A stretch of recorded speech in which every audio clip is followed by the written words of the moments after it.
So I'm getting a lot of responses and some people are still writing. So maybe we can take 2 or 3 minutes and finish writing this.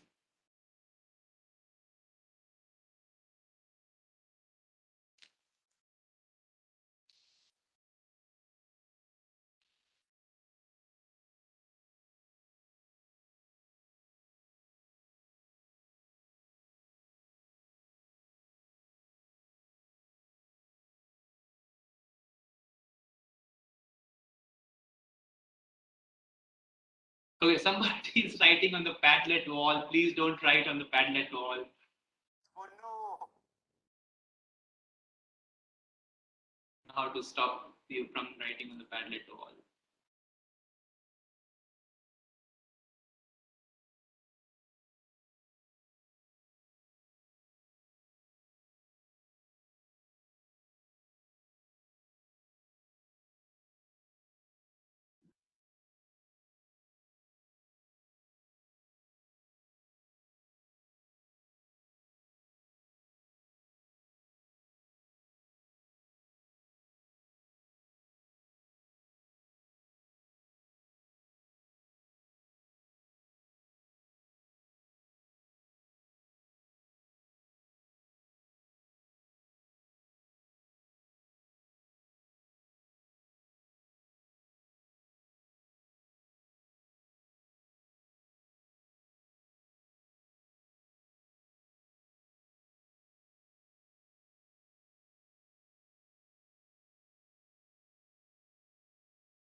Okay, we'll take 1 more minute and we'll wrap this up. So 1 more minute for people to write if you're still writing.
So let me stop sharing the screen and quickly summarize what others have said. And everyone in some ways got it correct, right? You have correctly identified what adolescence is and what adolescent psychology is. So let me share my PowerPoint again.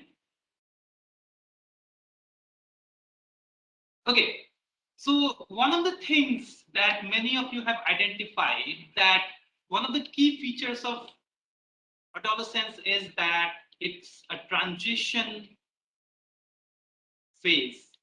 This is the phase when students transition from childhood to being adults. They are very sensitive about different aspects of their life. At this time, this is a phase where children are, or adolescents are very sensitive. They are emotional. They are very emotional. It is important to understand their behavioral nature. It is important to understand their behavioral nature.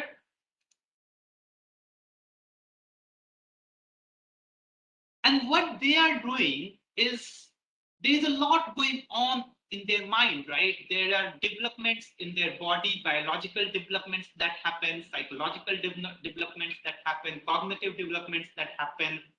From being in complete care of their parents, they start moving to becoming more independent, right? Making their own decisions, deciding for them who they are, what they want to do in life, how they want to move ahead. So they are finding a place in the world, right? So basically, then what happens at this point of time is the way we parent children, the same style of parenting does no longer work for adolescents, right? Because they question everything, they are unsure about everything, they don't want to believe you when you say things to them. And this starts creating issues for us as teachers. When we teach these adolescents in our classes, depending on whichever course we are teaching them, whichever level we are teaching them, it starts creating issues for them. Now, all of you are teaching students at polytechnic level, which is around the age of 18, 19, 20, 21, 22, 23, right? So this is the typical age when students are also in regular colleges, right? So what we will now look at is the Chickering model of student development. So there was this social scientist who gave a model of student development, college student development in particular. And this model focuses on the developmental changes that students experience during the college years, during the adolescence years. So what are the developmental changes that they experience during the college years is what we are now going to focus on. This model talks about 7 changes. There are 7 dimensions of Chickering's model, and we will take up each of these dimensions one by one. The first dimension that is there is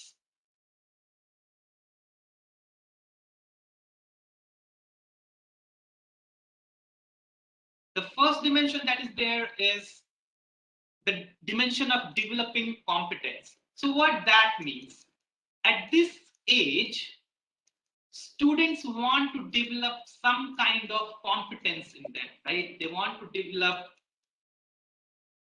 certain kinds of competence. Somebody's mic is on. Is there something that they want to talk about?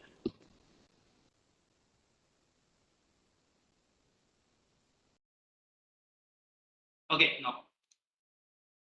So the first aspect is the development of the competence of individuals, right? So this dimension involves the intellectual dimension, the physical dimension, and the interpersonal dimension. So the intellectual dimension relates itself to developing study skills. Since they are students, they want to develop study skills for college, and during college, they want to develop study skills for beyond college, the real life. The physical competence involves athletic activities, physical body-related things. For example, how well they are at sports, how physically fit they are, and that is why you might see that a lot of teenagers and young adults are into bodybuilding because they are very conscious of how their body looks. And then they also want to develop interpersonal competence that includes communication, group work, leadership skills, and things like that, right? So this is the developing competence aspect of the Chickering model. The second one, and before I go to the second one, I just want to check with people if my screen, the PowerPoint is visible to them or not. Can someone confirm if the PowerPoint is visible?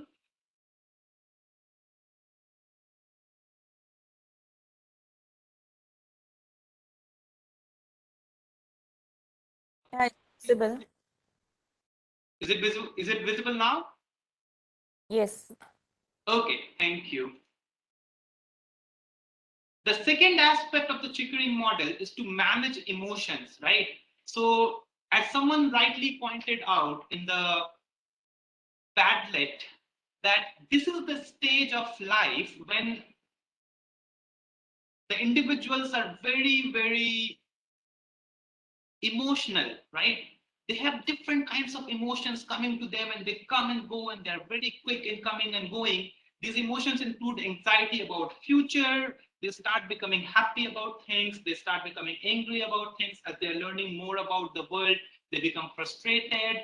There are certain things that lead to excitement for them. There are certain things that lead to depression for them. So different kinds of emotions are there that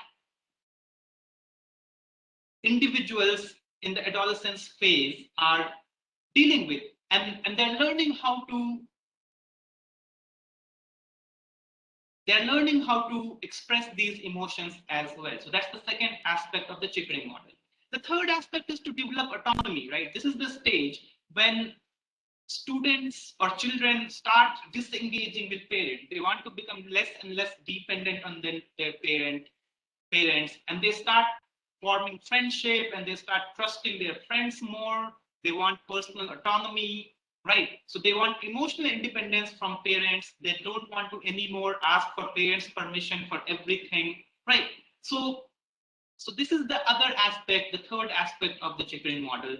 The fourth aspect is to establish identity, right? They want to figure out who they are in this world in terms of what their body looks like, what their appearance is, what their gender is, what their sexuality is, and what their other. Connection is, so sorry to Sorry. interrupt. I think the connection is not clear. The PPT is not visible now. Okay. Let me see what is happening.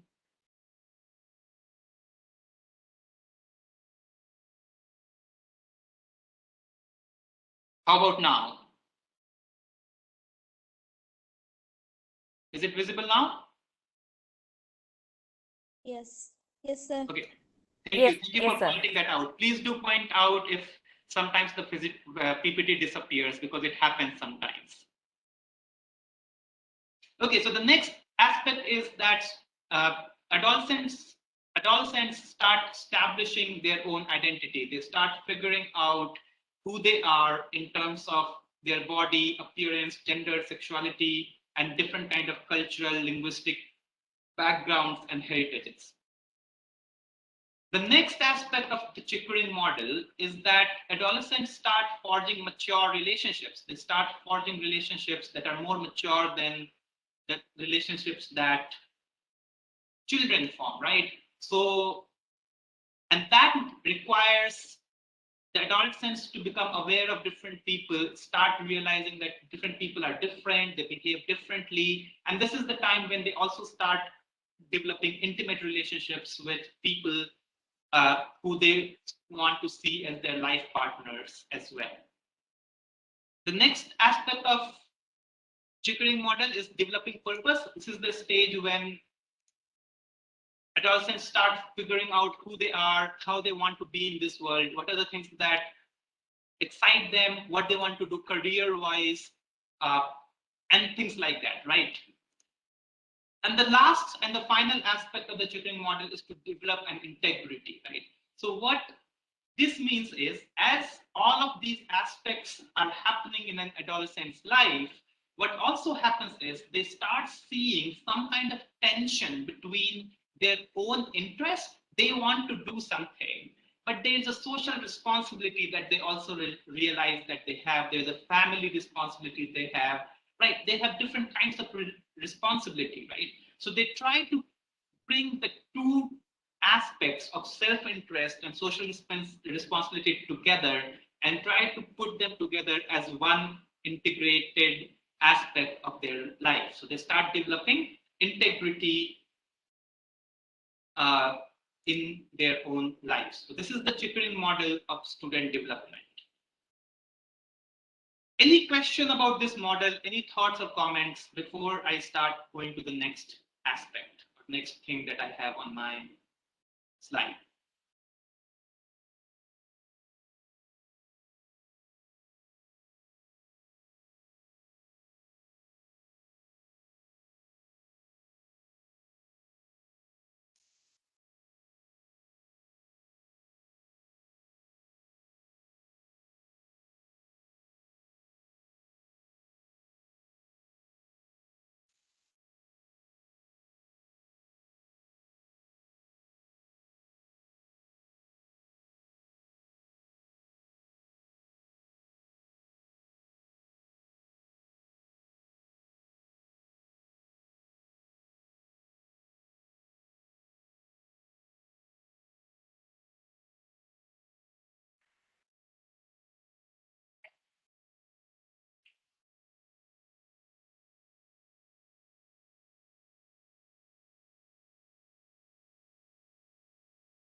Okay, so I hear no more questions, so I'm going to continue with my slides.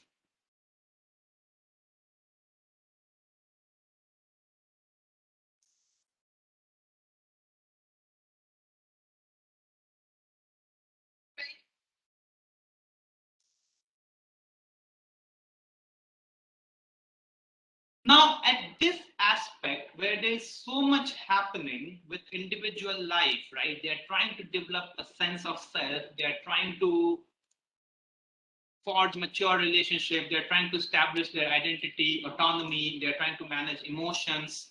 They're trying to develop a purpose, competence, and things like that.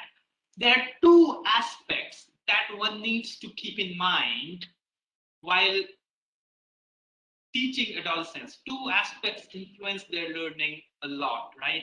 First, motivation is the key. What is it that motivates adolescents? What is it that makes them want to learn, makes them do the work required to learn something? So that's the first aspect that is important for adolescents. Motivation is the key, and we'll talk soon more about what motivation is, what are the different aspects of motivation, and things like that.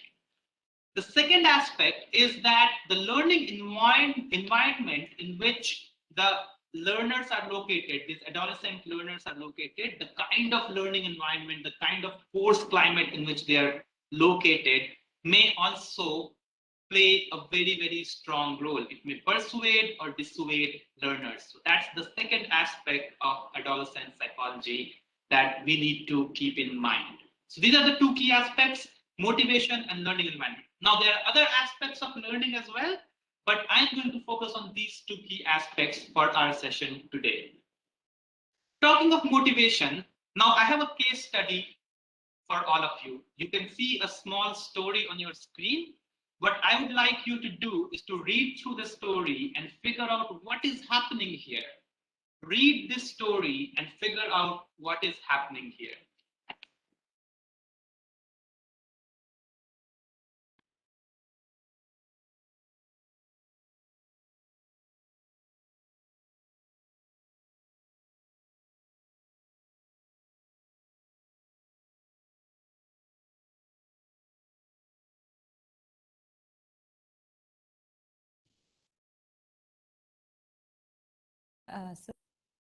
Sir, you are not audible, I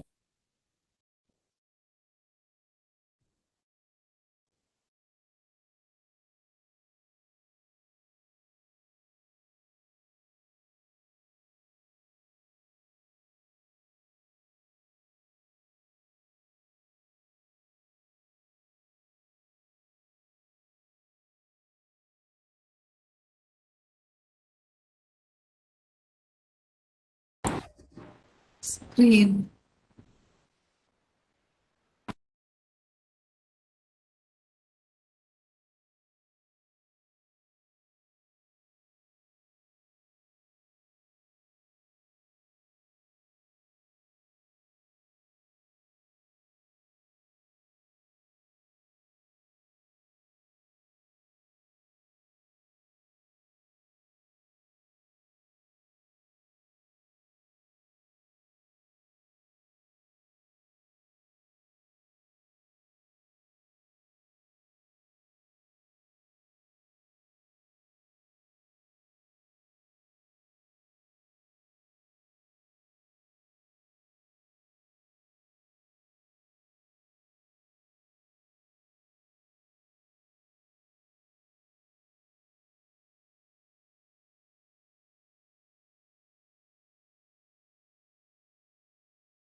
Hello?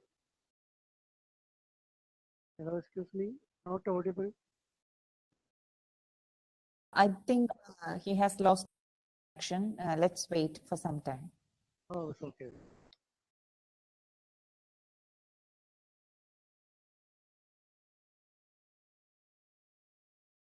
Somebody is saying something. Can you say that again? You were not audible. Yes, no, that is fine. That conversation was not intended for all of you. But are you able to see my screen? It was not there, but now it is visible. Okay, it Maybe has some screen there. connection issues. Okay. So if you are able to see the screen, you can either write in the chat window or the screen is again not visible. I don't know how. Okay, now you can either write in the chat. It's visible. It is visible, but it is too small. We can't read it. That's why. Okay, okay, how about now?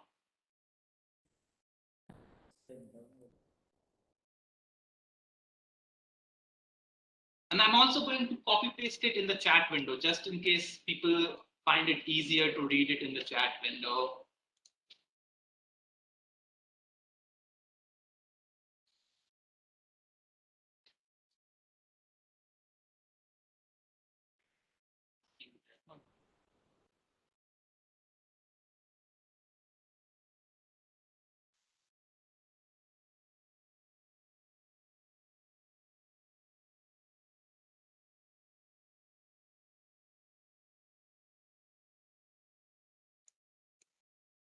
So I've also posted that in the chat window.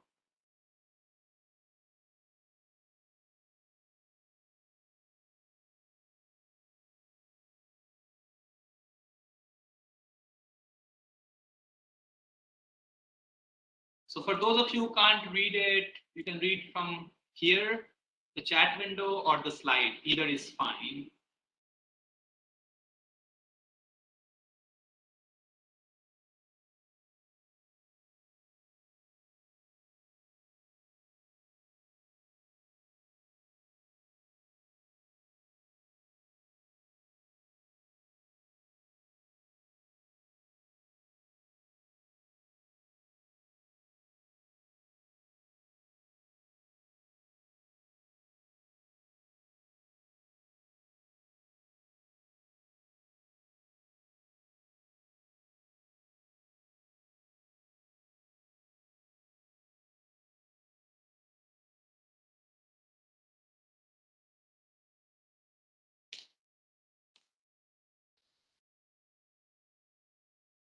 Okay, I'm going to give one more minute and then I'll start the discussion.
Okay, so now can somebody talk about what is happening here? What is happening here?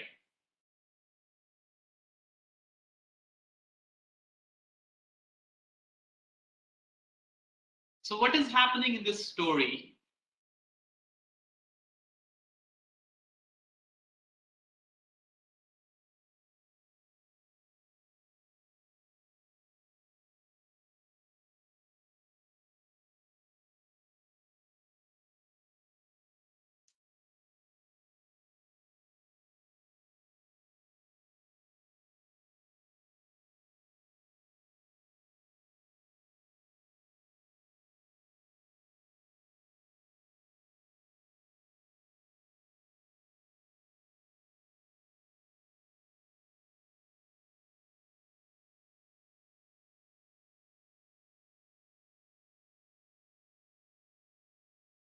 The story talks about students not being interested in continental philosophy. Oh, is it continent?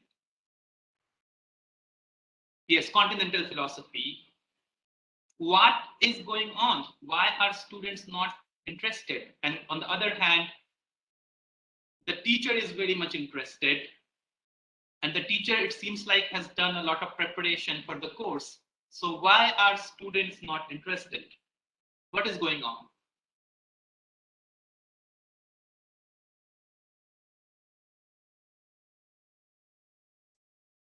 A teacher couldn't motivate the students. You have to be a little bit louder because I can't hear you.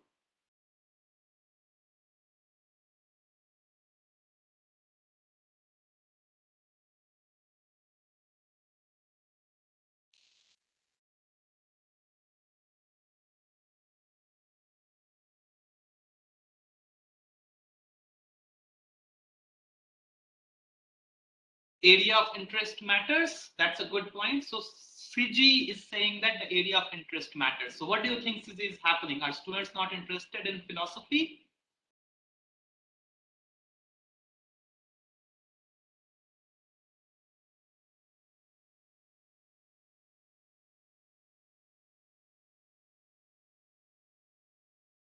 And we need other responses as well. We have about 53, 54 participants.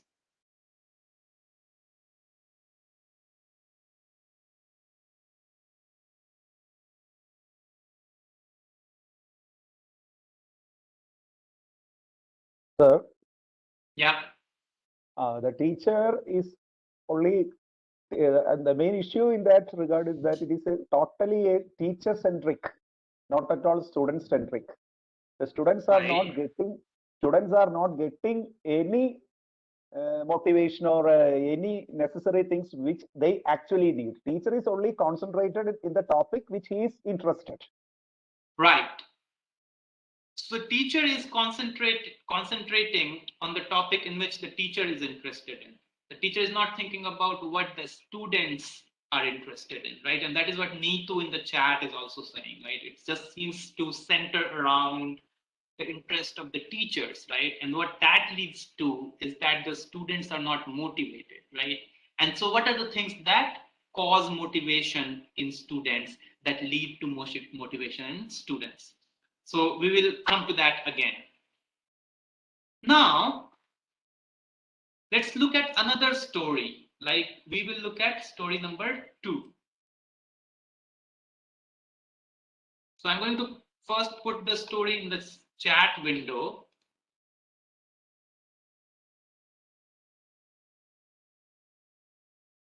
And then after putting the story in the chat window, I will share the screen. So this is story number 2.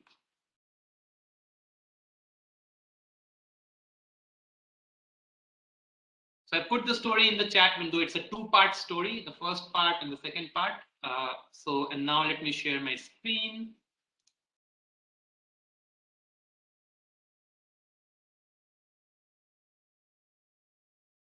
I hope everyone is able to see my slides.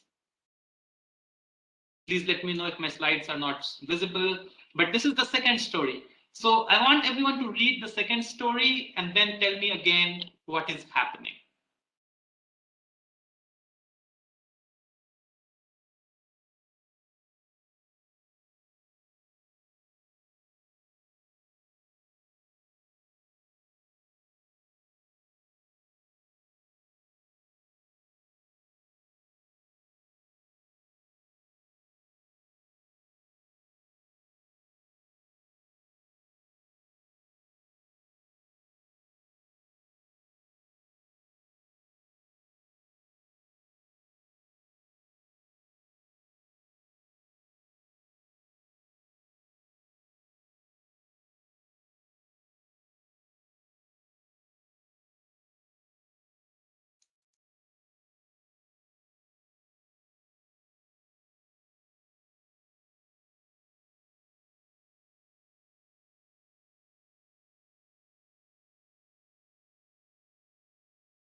Okay, so we'll take maybe 2 more minutes and figure out what's happening in this second story.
So what is happening in here? Let's see. I have a few responses.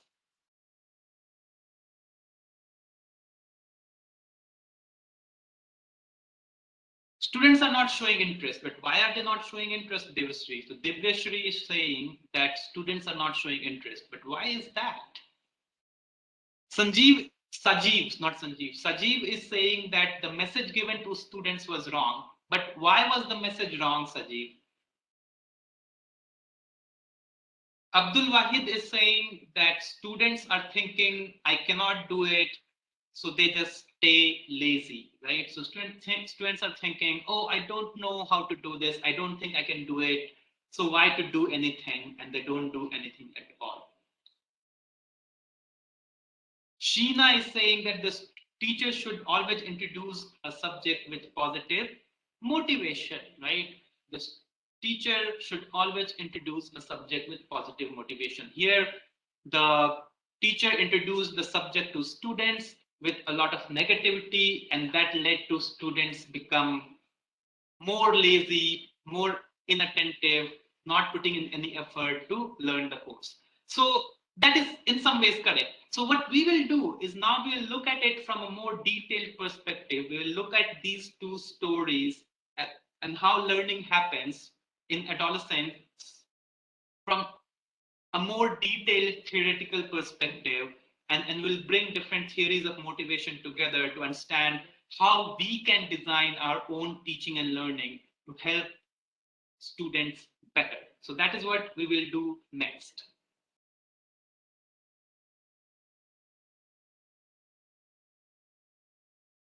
Sivdasan is saying that the teacher built a wrong impression that this is a tedious subject to students, such that they felt that they could not manage even if they were attending it, right? So the teacher almost conveyed to the student that this is not an easy subject, they cannot pass, and students were not then putting in the effort. Pradeep is saying motivation is done, but not in alignment with the student side. So what do you mean by that, Pradeep? I can't understand what that means. It means that the teacher is actually, the teacher's intention is to motivate students. But instead of finding out the real cause, why the students are not attending the class properly, why they are not doing the homework properly, why they are not attending the class properly, without entering the shoes of the students, the teacher himself motivates that it is a difficult subject, you have to work more hard. So actually, even though the teacher thinks it is a kind of motivation, the student side, it is not motivation. Actually, it makes them more complicated about that subject. Exactly. The teacher is thinking that, oh, if I tell students that it's a difficult subject, many of you are not going to pass, then it will motivate students to work hard. But it leads to an opposite impact, right? The students say, fine, we are not going to pass anyway, so why to work hard, right? So it doesn't lead to the same impact. And why does it happen? It happens, and then that is to answer why this happens, we will look a little bit deeper into some of the motivation theories of what motivates adolescent learners. Okay.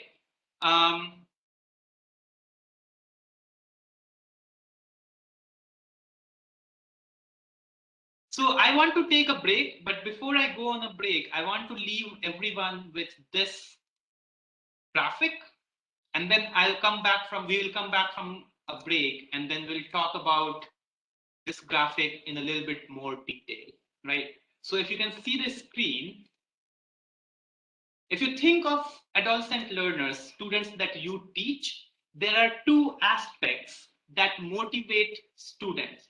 The first one is the expectancy, and the second one is the value, or you can just say that the first one is the value and the second one is the expectancy. It doesn't really matter which one you say is the first and which one you say is the second, but the whole idea is that there are two aspects: the value aspect of doing something that motivates people, and expectancy aspect of doing something.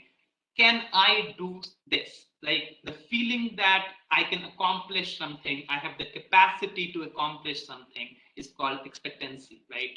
Can I do this? And that leads to motivation. And that is what was happening in the second story.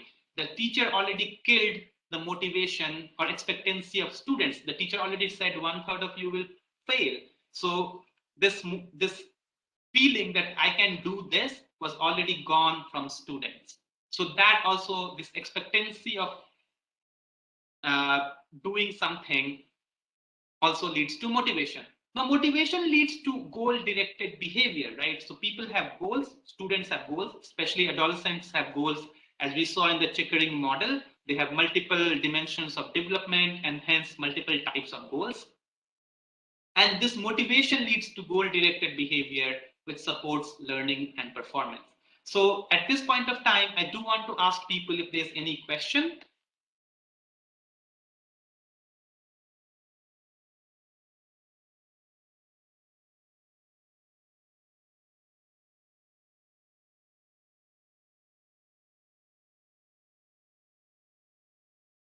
Okay, so I do not see any question. So I'm going to leave everyone with this graphic.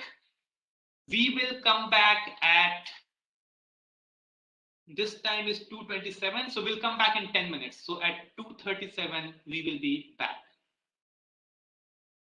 And then we will talk in details about what goals are, what are different kinds of goals, what value is, what are different kinds of values, what expectancy is, what are different kinds of expectancies.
വാ അതിന് മുന്നേ എനിക്ക് വാ കഴിക്കുന്നത് വാ നിന്നെയും കാണാം അവിടെ കാണും വാ വാ കഴിയിട്ട് വേഗം വരും വാ നീ വായി കൈ ഇടാതെ അത് കൂട്ടാ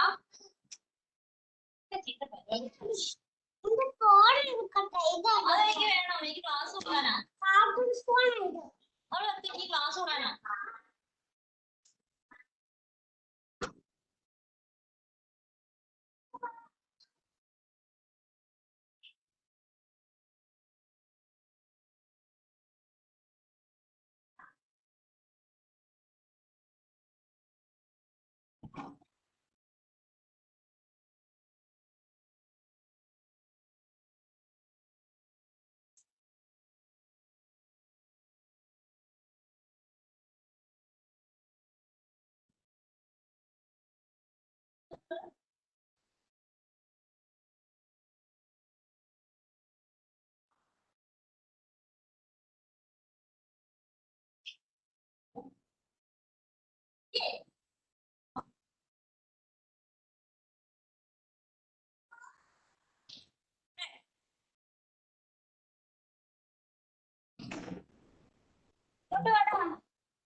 ഇത് ഉപയോഗിക്കും okay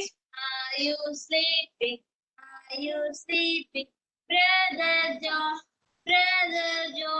morning rings morning bells are ringing ഏതാ കുറിച്ച് വേണ്ടേ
Okay, so we are back.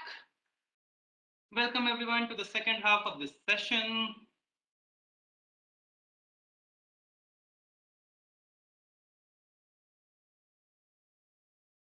All right, are people able to hear me?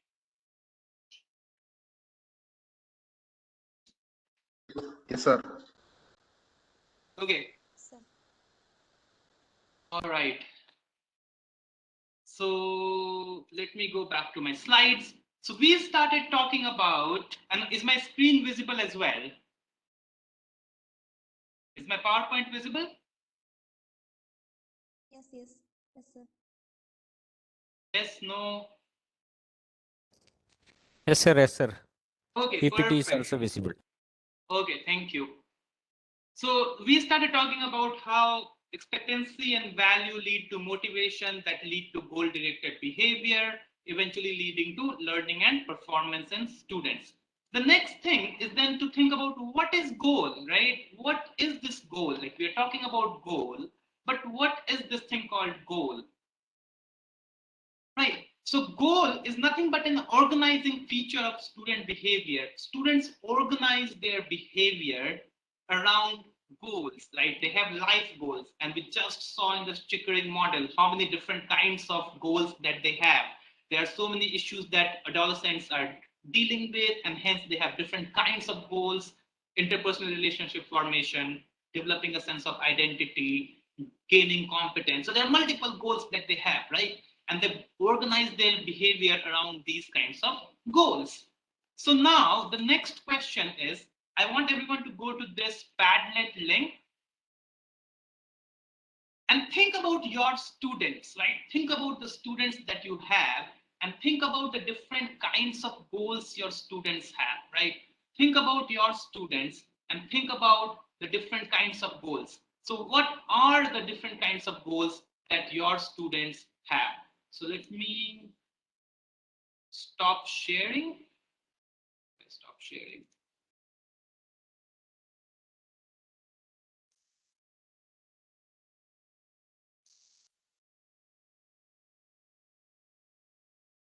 So on this Padlet link, oh, not this one, hold on. Okay.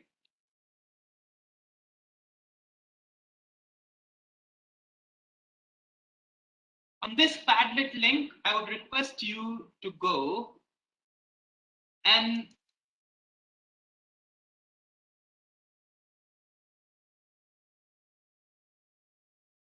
talk about what are the different kinds of goals students have and which goal you think is the most important.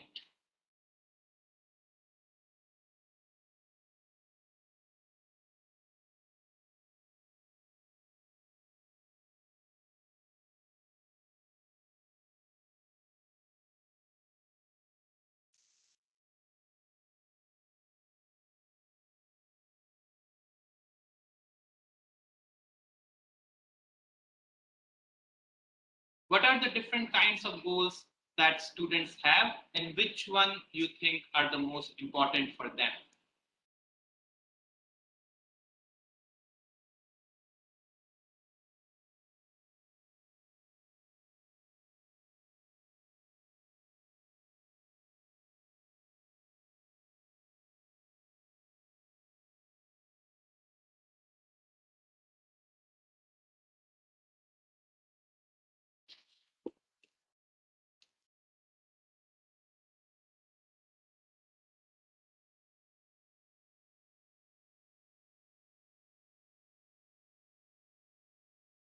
And we'll take about 5 minutes, not more than that, because we have a lot of content to cover.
Okay, we'll take 2 more minutes. I have about 4 responses.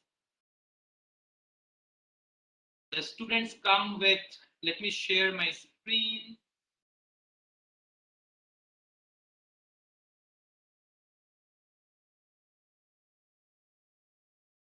So these are the responses that people have given.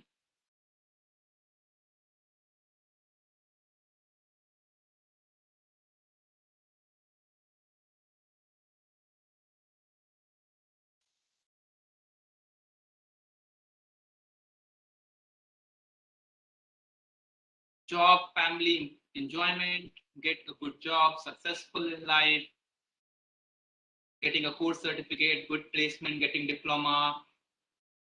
They are attracted to politics, relationships, getting diploma, placement not good. So read, as you're writing your own responses, also think about what others have written, right? Others have also written a different set of goals. And one of the things that you will realize is that your understanding of what your students' goals are do not even match with other teachers' understanding of what students' goals are, right? The goals that you have in your mind about your students are not the same as the goals that your students have for themselves. Sorry, your colleagues have for their students. And see the difference, right? Different people are saying different kinds of goals for their students. So what that means is, so let me go back to my slides.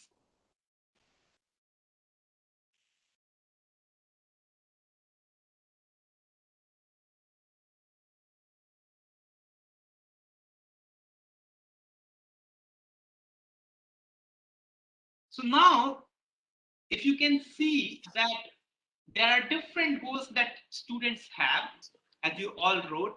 Now, all of you thought a different set of goals to be most important for your students.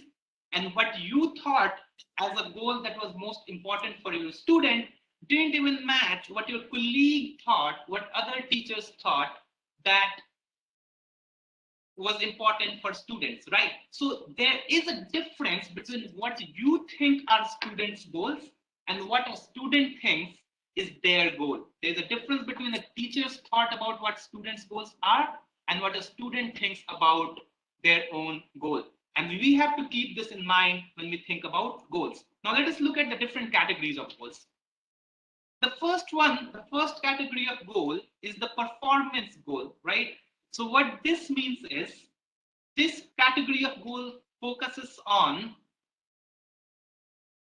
students achieving a desired level of performance. Students want to achieve a desired level of performance. It might be a certain kind of score in the exam. It might be winning a certain competition, right? So they focus on certain performance criterion because they want to attain a certain kind of reputation and public image, right? So that is what drives their behavior. And when students are guided by performance goals, I'm sorry? Somebody said something. When students are driven by performance goals, what drives their behavior is that they look at the standards that are required for them to meet that performance. So what is the score I need to get an A in this course? What do I need to do to win this competition? So they're focused on the performance and the standards, and then they do the things that are necessary to demonstrate their competence through the performance standards so that they can appear intelligent, so that they can get reputation among their colleagues and others. So that is the performance-oriented goals. The second type of goal is learning goals. And these are not related to performance. Here, in contrast to achieving a certain kind of competence and showing to the world what they have learned, showing to the world what they have achieved, learning goals focus themselves on what students have actually learned, right? What students have actually learned. And if you think about it, if you want students to take a risk in learning, right? if we want students to put in more effort in learning without thinking too much about whether they will succeed or not, they need to have learning goals and not performance goals, right? So that's the second kind of goal that students have. The third kind of goals are work avoidant goals. Now, what do these mean? These means that students sometimes, and you might have seen many students of this kind, where students try to finish their work as quickly as possible with as little effort as possible so that they can get the maximum benefit out of it. They're not interested in learning as much. They're not interested in understanding the subject, but they are interested in just finishing the work and doing the minimum that is required.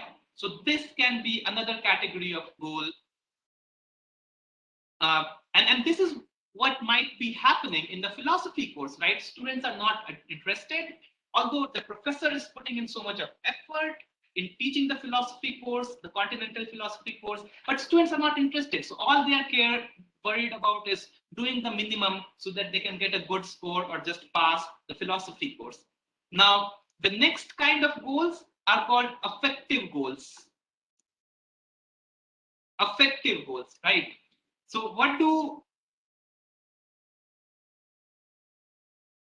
an affective goal mean? An affective goal is something that students find enjoyable, stimulating, something that ticks them, that really helps them enjoy the activity, right?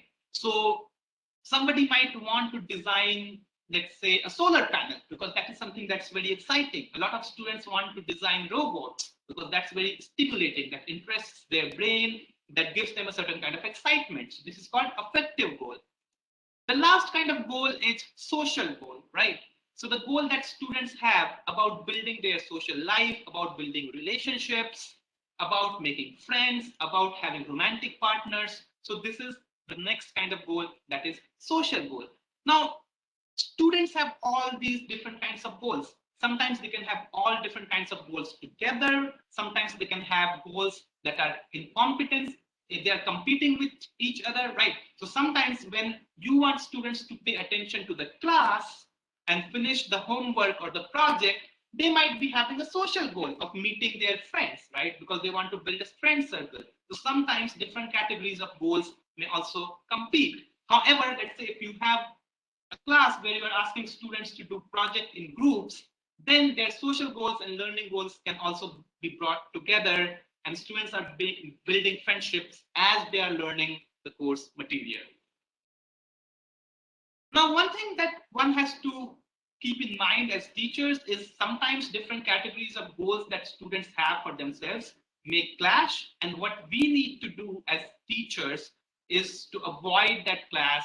We need to design our teaching in a way that that clash is avoided, and students can fulfill different kinds of goals that they have together. Any question at this point of time before we move on to the next topic? So I'm going to stop sharing and see if there's any question in the chat window. Any questions about goals?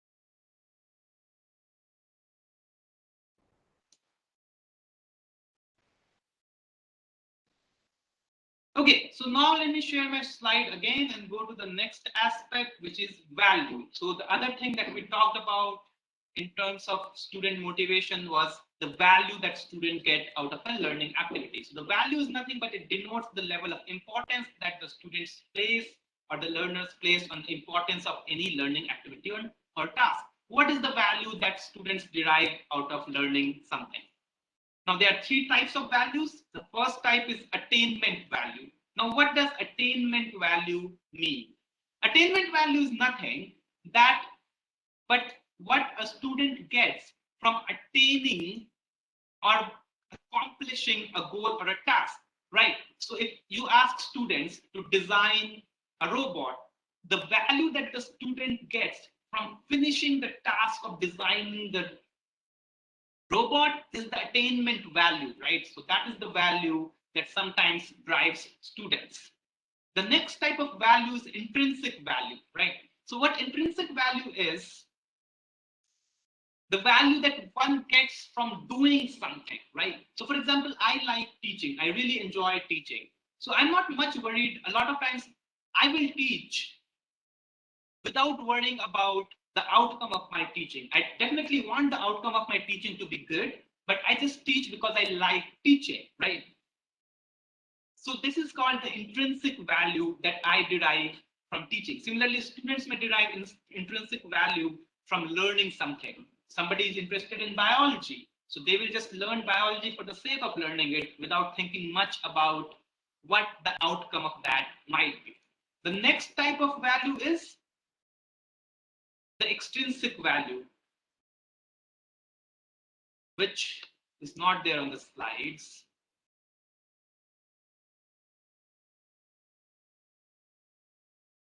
So the next type of value is extrinsic value.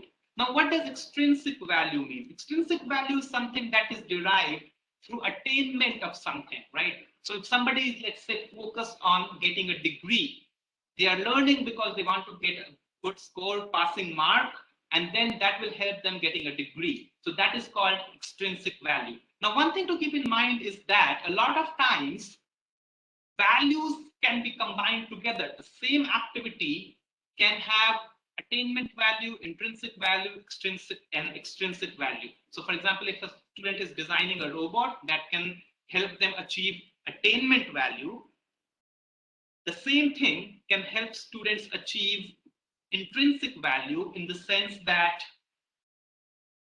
they're enjoying the process of designing the robot, and then the same thing can help them attain extrinsic value because there's some marks associated with it, which will eventually lead to them getting the degree. So the same thing can have all different kinds of values. Now, how do we create values in student? How do we create a learning environment that creates value for students? The first aspect is to connect learning to students' lives and interests. Do not present learning as something that is disconnected from students' lives. One way to do that is to provide real-world tasks and examples. Instead of giving example of something that is located in America, that is located in a setting that they don't know about, give them examples from their everyday life. One should make learning relevant to students' academic goals and professional careers, right? The learning that they are having, that should be relevant to their goals and professional careers. As a teacher, you should also identify and explicate your own value. You should say that this is important to me because of this reason, and know that it might not have the same value for students, but let students know why you value something. And then finally, show enthusiasm about what you are teaching. Show excitement about the topic that you are teaching. The next aspect that leads to motivation is the expectancy, which is nothing but the level to which people believe that they can achieve their goal, right? And this is what was happening in the second story, where the professor said 1/3 of you will fail. Students thought that we are not going to pass anyway, right? So expectancy is the level to which people believe that they can achieve their goals. Now, there are two types of expectancies. One is outcome expectancies, which is basically focused on whether people in the process of learning or doing something, if they can get to the goal that they want to get to. Can they achieve what they want to achieve? So that is the first type of expectancy, which is the outcome expectancy. The second type of expectancy is the efficacy expectancy. Now, what efficacy expectancy means is it focuses on the process or the capability, right? Efficacy is related to whether somebody is capable of doing something that leads to the desirable outcome. Am I capable of doing that? So when the professor said, oh, only 1/3 of you will pass, students just lost the outcome efficacy. like, oh, I'm not going to pass anyway, right? So they lost the outcome efficacy. Similarly, when the professor said that only 1/3 of you will pass, a lot of students might have started questioning that, oh, do I have the right kind of skills? Am I already smart enough to pass, right? So these questions may have surfaced the student's mind, and that might have led to them becoming more demotivated about their own efficacy of passing that course. So that's the efficacy expectancy. Now, how do we create positive expectancy? How do we lead to situations in our teaching that create positive expectancy for students? The first thing is to identify appropriate level of challenge for students. If the students are at a level where they cannot get to a more complex problem, they cannot understand a more complex problem, please don't give them more complex problems, right? Please don't make them feel that they can't do it. If you identify the appropriate level of challenge for students, that will lead to positive expectancy, right? So they can think that, oh, I can actually achieve it, I can actually complete it, I can actually get to where I want to get to with this thing. So that is one way of creating positive expectancy. You should establish expectations with students that provide appropriate level of challenge. You should let students know that this is what you are expecting, and let them know why you are expecting this and why this is an appropriate level of challenge for students. When you give them homework or assignment or project that they need to do in their free time, you should explicate or clearly tell what your expectations are from students, what the assessment criteria are. You should create early opportunities for students to succeed, right?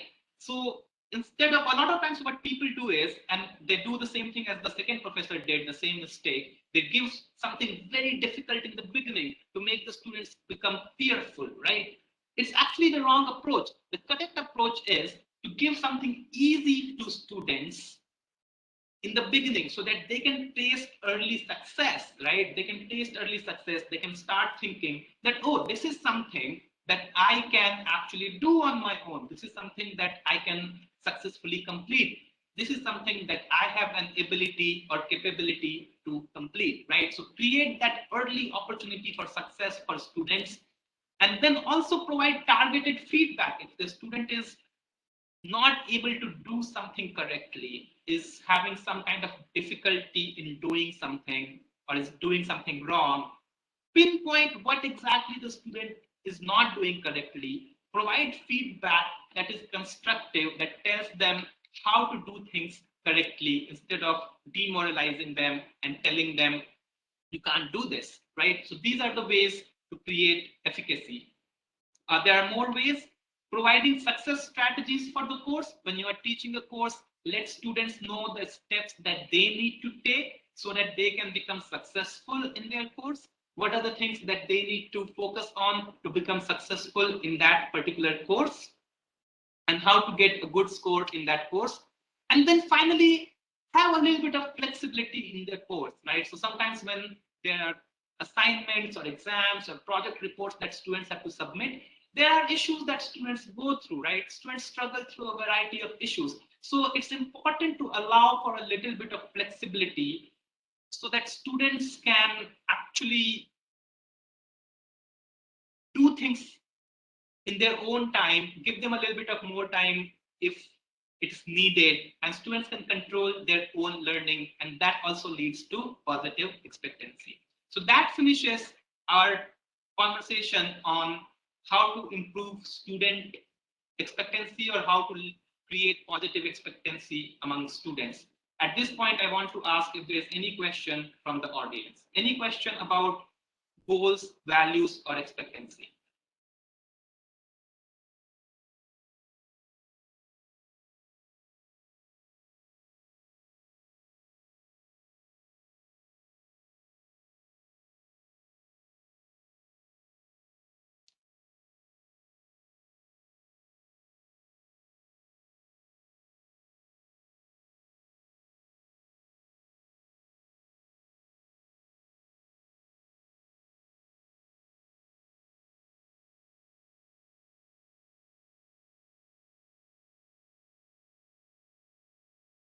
Hello, sir.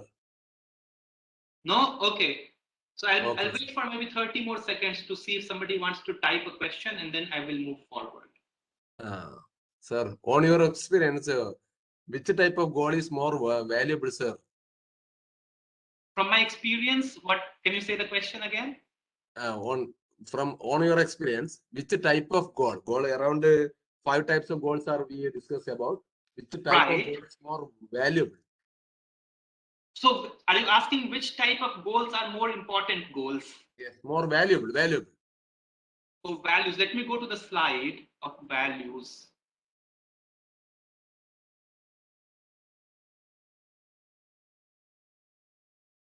So we had 3 values, right? Attainment value, intrinsic value, and extrinsic value. Are you asking which one is more important? Yes. I would say all of them are important, right? And it's not like either this or that.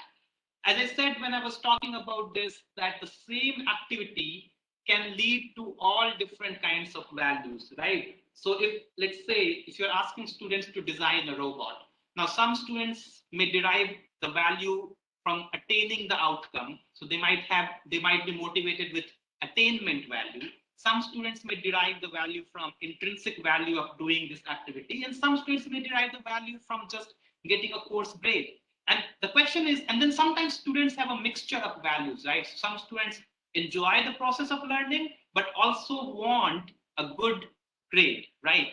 Some students enjoy the process of learning and want the feeling of accomplishing the task. So it's never like, okay, either this or this. It's not a duality, or actually, in this case, these are not completely exclusive categories. Sometimes values can overlap. And a lot of times people say that extrinsic values are not very good, but I personally disagree with that, right? If students are motivated to study and learn so that they can get good grades, what is wrong with it, right? So I don't think there's any like precedence or any order in which some values are more important and some values are less important. However, when you talk about goals, usually researchers have proven that learning goals are better than performance goals. If your goal is focused on attaining a certain kind of outcome, that does not lead to learning as much as if your goals are focused on actually learning. And then there's something called work avoidant goals that I talked about, and usually researchers say that that is something that should be avoided because it does not lead to learning in students. Does that answer your question? Okay, sir. Okay. Sir, one more, sir. Yes, please. So we have, as you have pointed out, that there are 2 main aspects which influence the adolescence, right, sir? One is the motivation, and the other is the learning environment. That is the learning based on motivation, right? Right. Sir, I don't know whether it is right or wrong. I think one aspect has to be covered, sir. That means recognition or ego satisfaction is also should be along with these 2 factors, I think, sir. Am I right? I don't know. Are you talking about student, like recognizing students? Yeah. Yeah. So that is something that is covered under learning environment. So we'll talk about learning environment now, and we'll cover that aspect. Okay. So, but you are absolutely right. So student recognition is important, that they feel valued as a member of the course, as a member of the university or college, right? So they see a value for themselves, and that is what the learning environment actually provides. And that is actually, this question is a good starting point for me to share my slides and give you the third story. And we'll only spend 5 minutes on it because I know that we are a little bit behind time and I want to finish the learning environment aspect.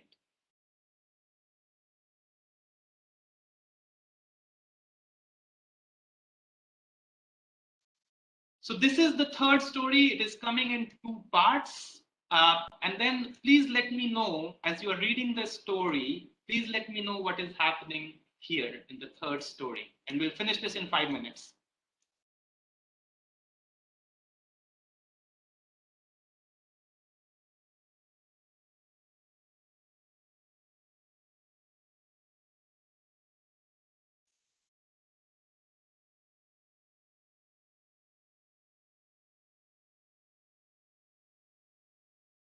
Is my screen visible to everyone?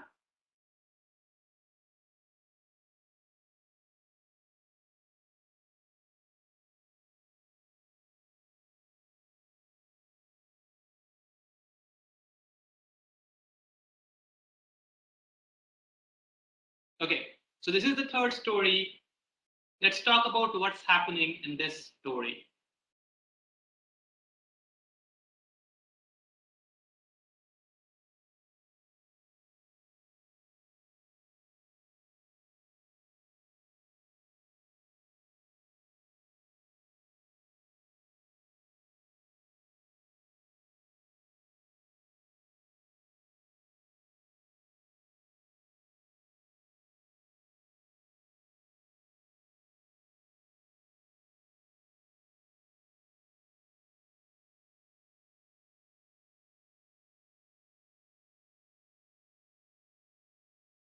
And you can start writing your responses in the chat window if you've already read the story.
Okay, so let's look at some of the responses and see what's happening here. What is happening in this story?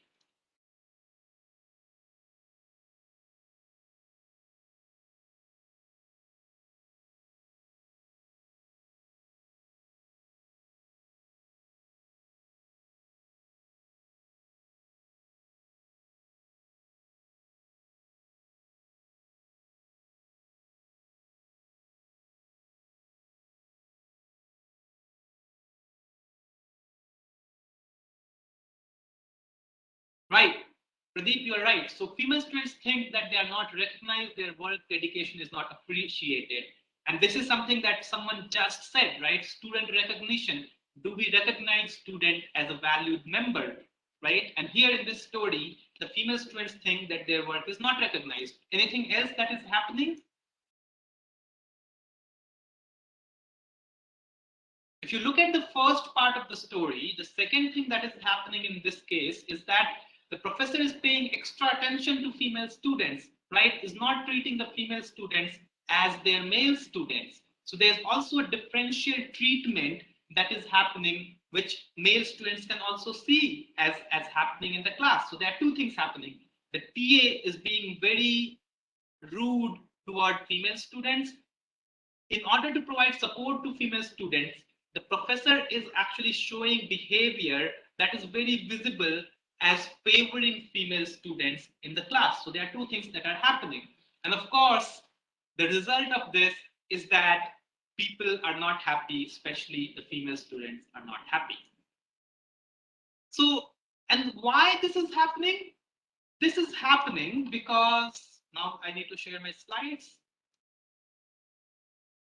Somebody actually said something in comment. Let me see what that thing is.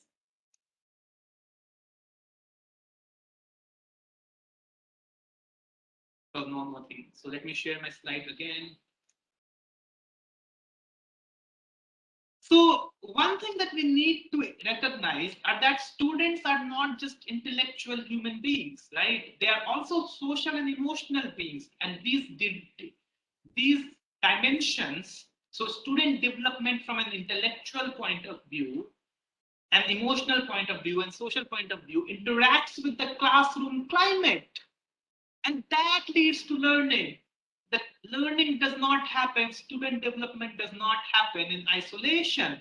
It interacts with classroom climate. There's a very intricate relationship between the two, and that is what leads to learning for students.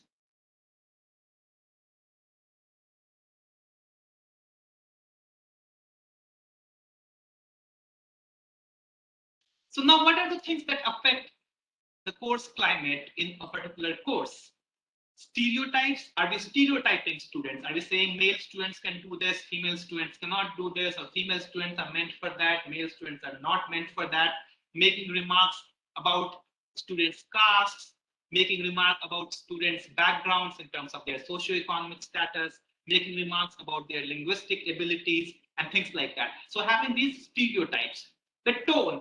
Are you using a tone to support student, or are you using a kind of tone that makes students feel that they are not smart enough, right? When you help students, do you highlight the deficiency that they have? Does your tone seem condescending to them, or does your tone seem supportive to them? Is it something that they feel supported with? Is it something that they feel happy about, comfortable about? Course interaction. What kind of interactions happen in the course? And now these are two different kinds of interactions.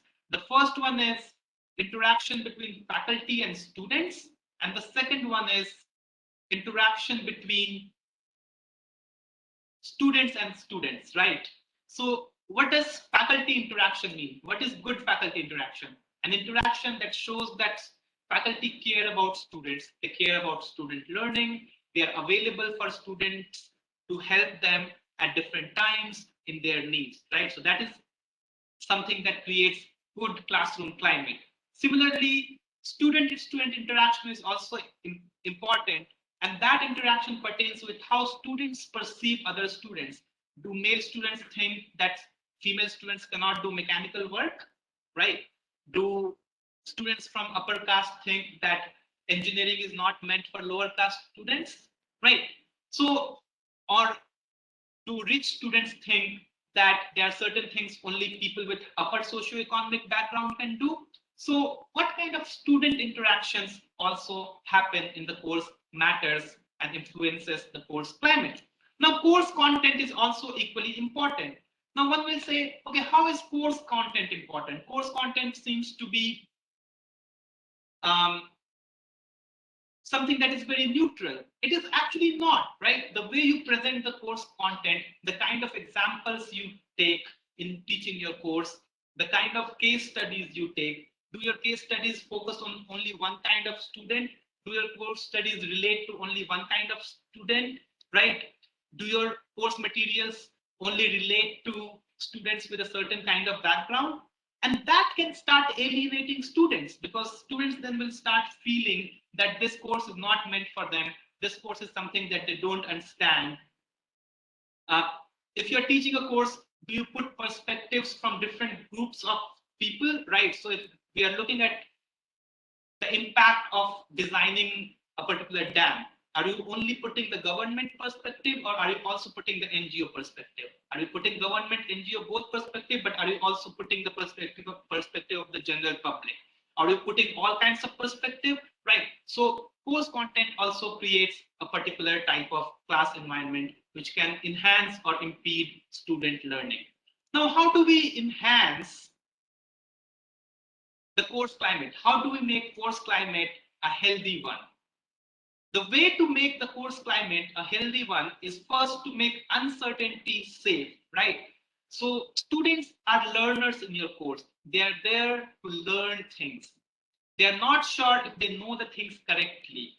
And a lot of times they are afraid of speaking because they don't know what happens if what they are saying is incorrect, is not entirely correct.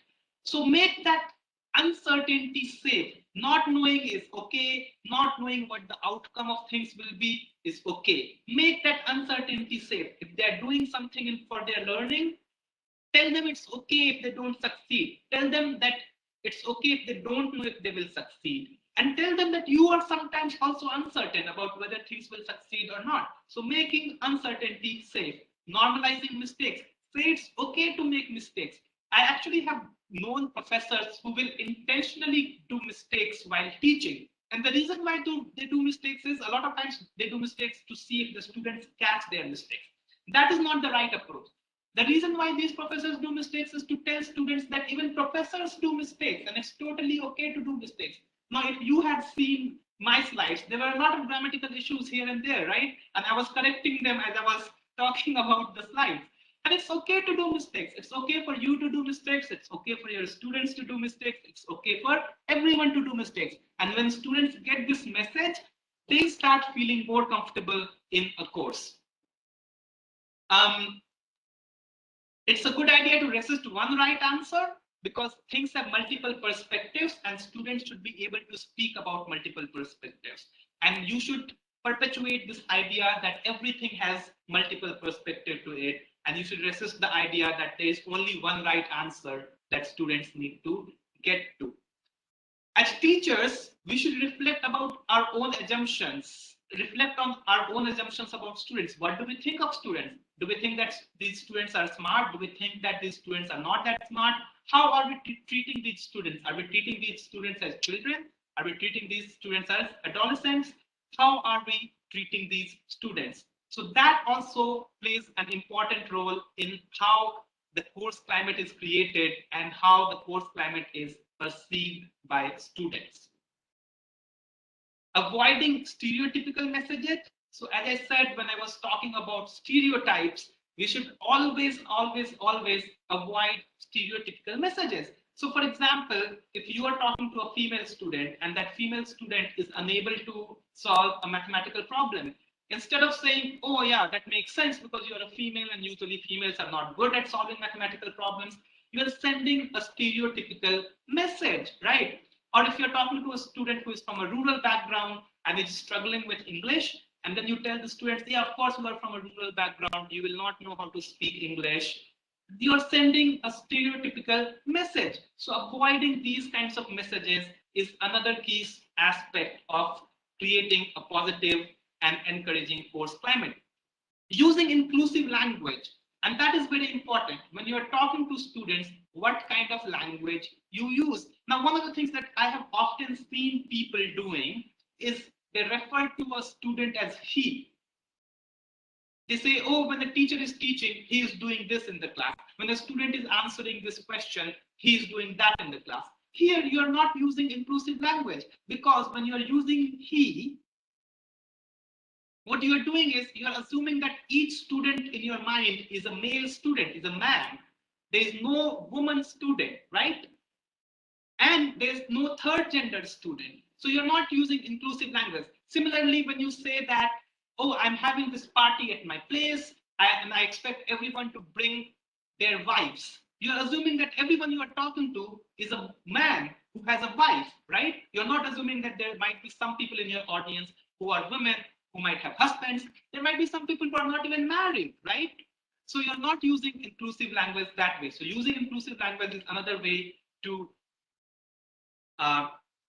enhance the course climate.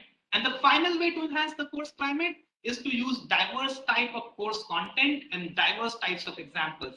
Content that relates to different kinds of students' backgrounds, examples that speak to different kinds of students' backgrounds. So this is how you create a positive course climate. At this, I would like to finish my talk. So this finishes my conversation The floor is now open for questions. I will be happy to take questions from you. Any question about what I just talked? Anything that was not clear? Anything that you would like to add on to?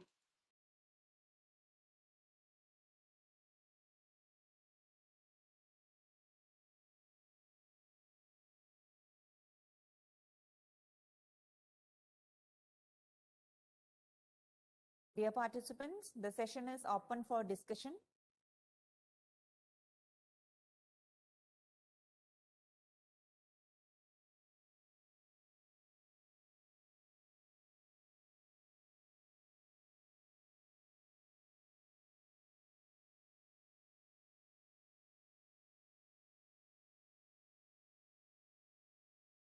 Dear participants, please, you may share your questions in the chat box or unmute and speak. Sivdasan is speaking. Yes, please go ahead.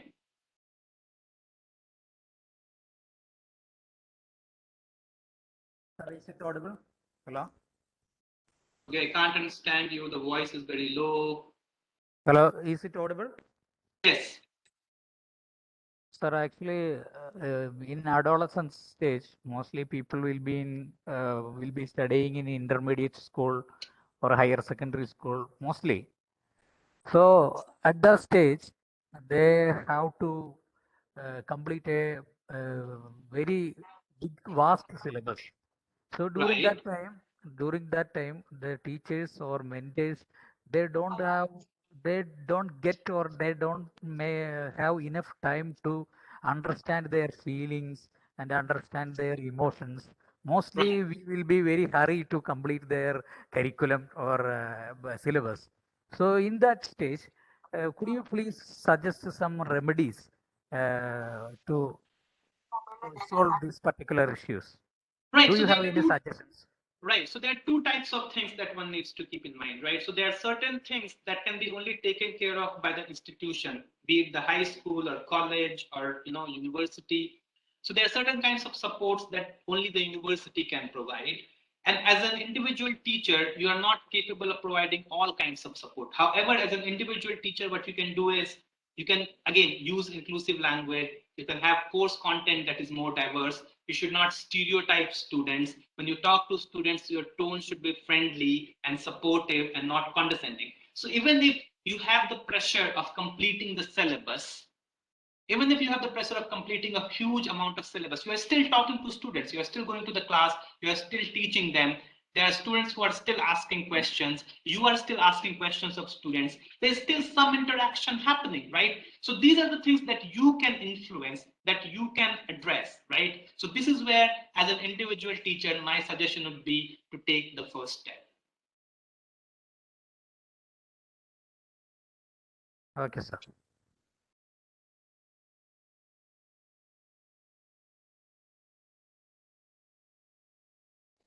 Similarly, as when you design your course, think about what students value. How can you enhance value of this for students? How can you create positive expectancies for your students? And these are the things that you can individually do. Any other question?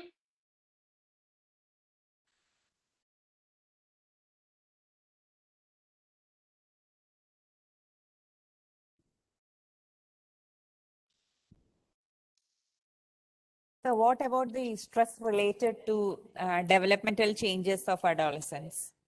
Exactly, right. So there are, yeah, that's a good question. And that is, and then this response partly goes to my earlier response, right? So as individual teachers, you do not have all the capacities to address the changes that happen in individuals on psychological level or emotional level or physical level or sexual level, right? So you don't have the capacity, you don't have the time, you don't have the expertise. And some of these need to be addressed by the institution, some of these need to be addressed by the individual students' families, right? So you as an individual are more focused on the learning aspect. So one has to keep in mind what your focus area is as an individual. So for example, if a student comes to me and asks me to help with their emotional growth, I am not trained to do that, right? So that is something to keep in mind. when you're working with students. So there are certain things that you individually cannot handle. I mean, you can handle a little bit based on your own personal experiences, but you are not trained in that particular field. And those are the things that the institution should handle. And that is what I was earlier telling. But I think all teachers must know something about not adolescent psychology. Exactly. You should know a little bit. I don't disagree, right? So and you should be able to help students, console students a little bit about it, right? So what kind of emotional changes happen, what kind of developmental changes happen, physical changes happen, and you should be able to talk a little bit with students about this. But it is unfair, in my opinion, to expect that every teacher will be an expert on this topic, because that is not their area of expertise. I think it is essential because adolescent psychology is to encourage the teachers to understand the developmental issues, socio-cultural impacts, and the biological influences that cause poor mental health in adolescence. So it's inevitable for us because nowadays we all know teacher is no more simply a person who disseminates knowledge, but instead the teacher engages mind, listens to the questions, encourages risk, then support struggle. Then actually in one sense the teacher always tries to cultivate dreams also.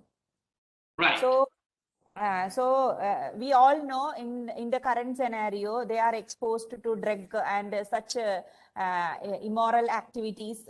Even in our Shah Rukh Khan's son, we know the current scenario. So we have to address such issues because we are dealing with the people between 18 to 22 mostly. Right.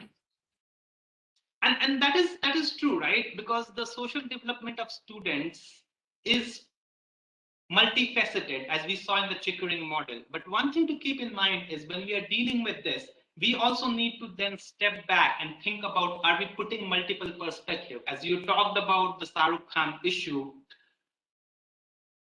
are you presenting that issue as something where you are creating a victim and creating someone who is a savior? Are you presenting that issue as something where you're creating a culprit, right? So are you presenting multiple perspectives, or are you just blaming one person in that issue? Because as you said, at this age, the students are very impressionable. They get influenced by you very easily. So you have to create an environment where first they feel comfortable in coming to you and talking about issues. And when you address their issues as teachers, you have to present multiple perspectives, right? And this is one thing that one has to keep in mind while working with students at this particular age. And yes, you are right, to some extent, the teachers have the responsibility in the current scenario to work with students on their different kinds of needs. So I would say that obviously not each one of us is trained on all kinds of things. So first, it's important to know our limitations and know our strengths, in what areas our strengths lie and limitations lie. And then if somebody wants to enhance their skills in certain areas, right? So if I want to learn how to support students emotionally, then I will go attend seminars, I'll attend lectures, I'll read books on it, and I'll use that knowledge to help students. Does that help? Yes, sir. There is a question in the chat box also by Reggie. I'm reading that. After this lengthy COVID-19 season, student character styles are changed. Some of them are coming to college with different dress codes and funny hairstyle. Everybody is having mobile phones also. So we are facing many new challenges, and it is difficult to control. Right. And then that is a very important thing. And what I want to focus on is the word control. One thing that I talked about in my session was to give more control to students and seize control from ourselves. We don't want to control students. We want students to control their behavior. And that is what is giving them autonomy. That is what adolescence is about. They want to get more autonomy. They will do things that will provide them more autonomy. So what do we do so that they have more control? So we should not think about controlling them. Again, if we think that certain behaviors are difficult for them, we need to have a conversation with them. We need to understand their perspective.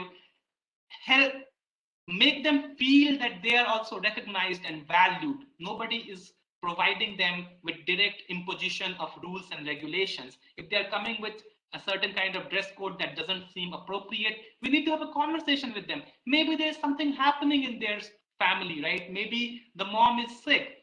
Maybe something happened with like many people have lost their livelihoods in these current times. Maybe there is no proper income that the students' family is having anymore, and there are issues around dresses, right? So we don't know what is happening. The whole COVID period was very stressful for everyone, including adolescents, and people created different kinds of ways to keep them entertained, right? So maybe some students just found solace on coming up with a new hairstyle that gave them an identity. And trust me, hairstyle gives people identity. That makes people think their own worth and place in the society. Similarly, clothes make people think their own worth and place in the society, right? And that is very important, right? So sometimes when we ask them to change these things, they are questioning their identity, their own sense of self, and that can be a dangerous process. So we need to understand where they are coming from. So that is my answer to Reggie's question. Thank you, sir. Thank you for enlightening us with your kind wisdom of words. It was very useful because as we discussed here, it's very essential to know such things, and we have to think about it and we have to read it. We have to get more information about this so that we can control our students in one sense. Okay, anyway, hope the questions are over. Feedback link will be posted in the chat box soon. Is there any question? Further question?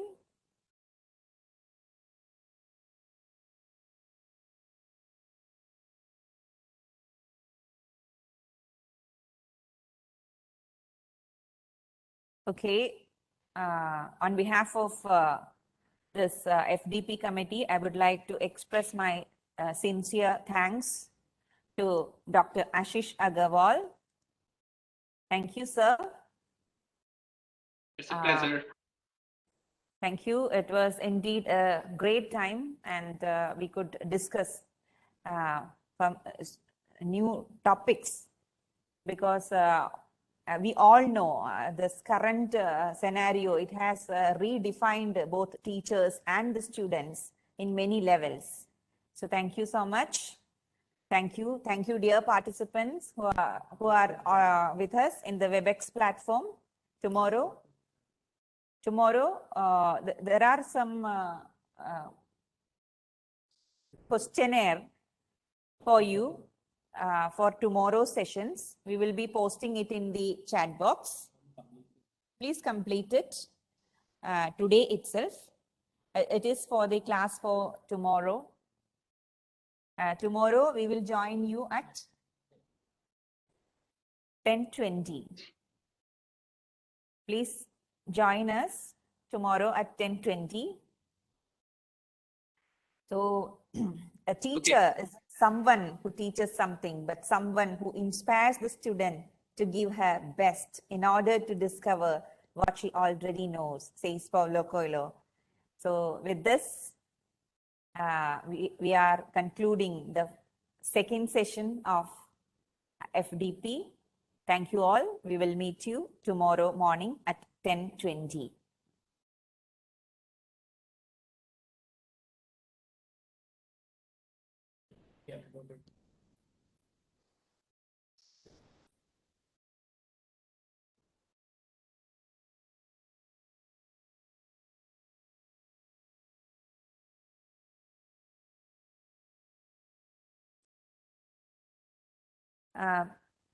Dear participants, നമ്മൾ നാളത്തെ ക്ലാസ്സിന് വേണ്ടിയിട്ടുള്ള ചില questionnaires ആണ് post ചെയ്യുന്നത്. അതിന്റെ marks ഒരു mark ഷീറ്റിൽ എൻ്റർ ചെയ്യേണ്ടതുണ്ട്. അത് കൂടുതൽ ഡീറ്റെയിൽസ് നിങ്ങൾക്ക് സാറ് സജീവൻ സാറ് പറയുന്നതായിരിക്കും. അത് കഴിഞ്ഞിട്ട് നിങ്ങൾ ലീവ് ചെയ്യണമെന്ന് അഭ്യർത്ഥിക്കുന്നു. Good afternoon to everybody. നാളെ ഡോക്ടർ പി കെ തുളസി എന്ന് പറഞ്ഞ madam Chandigarh NIT airline engineering management ഹെഡായിരുന്ന മാഡമാണ് ക്ലാസ് എടുക്കുന്നത്. അപ്പം മാഡം പറഞ്ഞിട്ടുള്ളത് എന്താണെന്ന് വെച്ചാൽ ഒരു 3 ഒരു ക്വസ്റ്റ്യനേഴ്സ് ഫില്ല് ചെയ്യുന്നുണ്ട്. അതിൻ്റെ നിങ്ങൾ തന്നെ സ്വയം ചെയ്തിട്ട് അതിൻ്റെ മാർക്സ് ഒന്ന് അതിലൊരു മാർക്ക് ഷീറ്റ് ഉണ്ട്, അതിൽ എൻട്രി ചെയ്തിട്ടൊന്ന് ജസ്റ്റ് കയ്യിൽ വെച്ചാൽ മതി. മാഡം ഇൻ ബിറ്റ്വീൻ ക്ലാസ് എടുക്കുന്ന സമയത്ത് മാഡം അതൊരു ഗൂഗിൾ ഫോമിൽ അതൊന്ന് അപ്ലോഡ് ചെയ്യാൻ പറയുന്നുണ്ട്. എന്നിട്ട് വേണം അതിൻ്റെ ക്യാരക്ടർ സ്റ്റഡി ചെയ്തിട്ട് നമുക്ക് അതിനെക്കുറിച്ചൊന്ന് ഇവാലുവേറ്റ് ചെയ്യാമെന്ന് മാഡം പ്രത്യേകം പറഞ്ഞിട്ടുണ്ട്. അപ്പം മാഡം ചോദിക്കുമ്പോൾ അത് നോ എന്ന് പറയുന്നത് അത് വളരെ സിമ്പിളാണ്. അത് നമുക്കും കൂടി ഉപകാരമുള്ള രീതിയിലുള്ള കുറച്ച് ക്വസ്റ്റ്യൻസ് ആണ്, ഇൻട്രസ്റ്റിംഗ് ആണ്, ഞാൻ കണ്ടു. അത് ബിഫോർ 5 o'clock ഞാൻ അപ്ലോഡ് ചെയ്യാം. Okay, thank you very much. അത് കംപ്ലീറ്റ് ചെയ്ത് വരണം എന്നൊരു ഹമ്പിൾ റിക്വസ്റ്റ് ഉണ്ട്. Okay, thank you very much. Thank you ആൾ.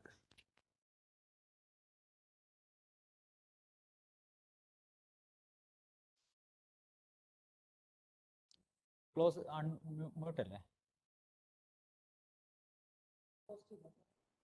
ഇല്ല, പോസ്റ്റ് ചെയ്യൽ ഞാൻ കുറച്ച് കഴിഞ്ഞിട്ട് ചെയ്യാൻ പറ്റുള്ളൂ. അല്ല, ഞാൻ പറഞ്ഞു അൺമ്യൂട്ട് ചെയ്തിട്ട് ഞാൻ പറഞ്ഞു കേട്ടില്ലായിരുന്നോ? കേട്ടല്ലോ. അത് ക്ലോസ് ചെയ്യും.